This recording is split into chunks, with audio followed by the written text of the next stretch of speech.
We put out the flame with a little bit of our grape juice or wine, and that really symbolizes the beginning of our week. We are sad to see Shabbat go, but we are also excited about the possibilities of what is to come and what will be this week. And that's why we often sing Eliyahu Hanavi. But before we do, I just wanted to say this week's Torah portion is Kitavo. The word vo or bo is a really interesting word. It can mean to come, but it can also mean to go. And I think it's about really taking into consideration our perspective.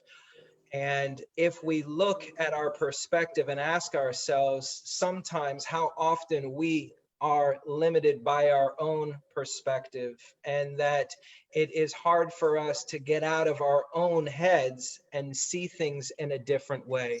And this parsha immediately comes out to teach us the importance of trying to get a little bit of a different perspective. One of the tools that I use to get that idea with this coming and going is that we use that verb, that word, when we say, are you going home or are you coming home?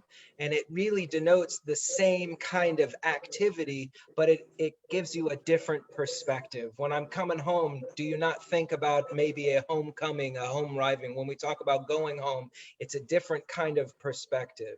The whole point is that kitavo, when we are coming, are we coming, are we going? How we look at those two ways in which to approach something will help us look at our perspective. And the one last thing, and then I'll turn it over as we sing Eliyahu Hanavi, is that is the purpose really of the mezuzah. When you are leaving the house or when you're coming home, it is important for us to be reminded of our perspective, that we bring ourselves into our home and outside of our home. And what person are we bringing? What perspective are we bringing when we enter and when we leave? And this week, I suggest we use the mezuzah as a way in which we all have mezuzahs on our home, God willing, and if you don't, I can help you put one up, is that we use that as a way in which to separate between our home and our world in which we enter into. So we should at least use this week as a way in which to practice our perspective of when we are home and when we are entering into the world. I want to wish you a Shavua Tov. We sing Eliyahu Hanavi right now, so we kind of grab our friends that are next to us. And I have Eileen and Sue next to me. I think that's been a kind of a thing lately. So we turn it back over to you, Cantor Ray, as you lead us in Eliyahu Hanavi. Eliyahu Hanavi, Eliyahu Hatishbi, Eliyahu, Eliyahu, Eliyahu Hagiladi, Bimhera ve'yameinu, Yavo Eleinu, Imashiach ben David, Imashiach ben David, Eliyahu Hanavi, Eliyahu Hatishbi, Eliyahu, Eliyahu, Eliyahu Hagiladi.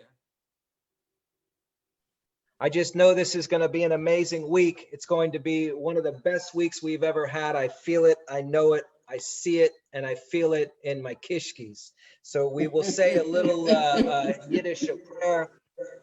God of Abraham, Isaac, and Jacob, Sarah, Rebecca, Rachel, and Leah, protect your people Israel at this time as the holy, beloved Sabbath takes its leave. May the good week come to us with health and life, good fortune and blessing, prosperity and dignity, graciousness and loving kindness, sustenance and success, with all good blessing, and may we be forgiving to all, and we all say, Amen. Amen. It's going to be a good one. I'll unmute us all so we can wish each other a Shavua Tov. Want to wish you all a Shavua Tov. Yasher Koach to you, Cantor. Have a wonderful week. Yeah. Shavua Tov. Shavua Tov, everybody. Have a great week. Shavua Tov. Bye, guys. Bye, guys. Nice singing.